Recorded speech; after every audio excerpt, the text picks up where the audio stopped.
तो चलिए आज बात करते हैं राजस्थान के एक बहुत ही मशहूर गांव की, कुलधारा।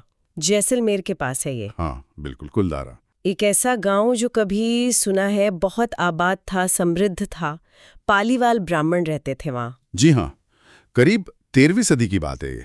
पालीवाल ब्राह्मणों ने इसे और इसके आसपास के मतलब कुल मिलाकर कोई 84 गांव बसाए थे। 84 गांव? हाँ, और ये लोग पालीवाल बड़े कुशल थे खेती में, वो भी रेगिस्तान में, और व्यापार में भी इनका बड़ा नाम था।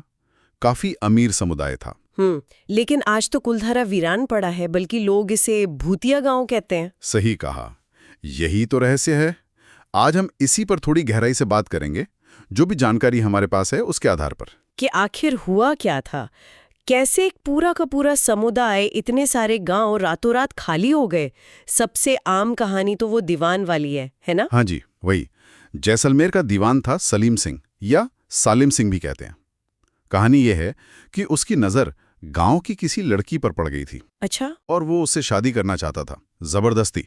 पाली वालों ने मना कर दिया, तो दीवान ने धमकी दी, या तो लड़की दे दो या फिर भारी टैक्स भरो, नहीं तो गांव उजाड़ दूंगा। ओह, तो फिर?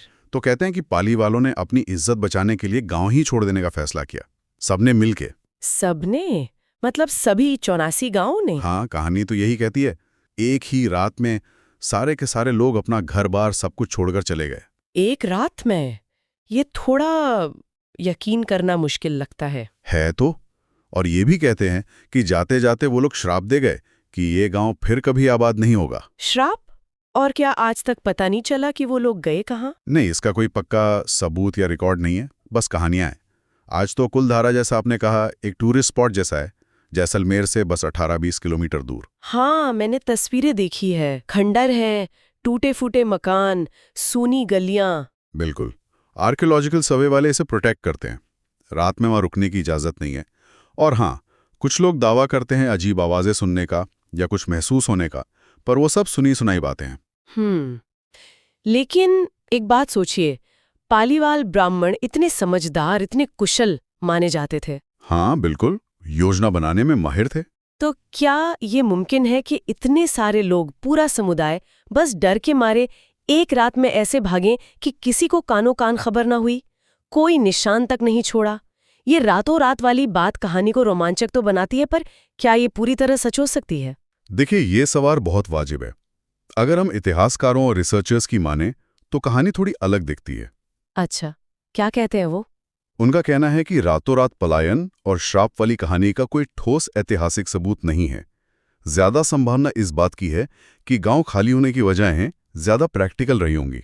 जैसे कि? जिससे पानी की कमी, रेगिस्तान का इलाका है, हो सकता है पानी का लेवल गिर गया हो, सूखा पड़ा हो, या फिर व्यापार के रास्ते बदल गए हो, जिससे उनकी आर्थिक हालत खराब हो गई हो। हाँ, ये भी तो हो सकता है। और दीवान सलीम सिंह की ज्यादतियां, वो भी एक कारण हो सकती हैं। शायद आखिरी कील साबित हुई हो, पर शायद अकेली वजह न रही हो सकता है गांव धीरे धीरे खाली हुआ हो। तो मतलब ये कि दीवान वाली कहानी शायद ज्यादा सनसनीखेज होने की वजह से चल पड़ी, जबकि असलियत शायद पानी, अर्थव्यवस्था, इन सब से जुड़ी हो, और गांव शायद धीरे धीरे खाली हुआ हो। बहुत हद तक मुमकिन है।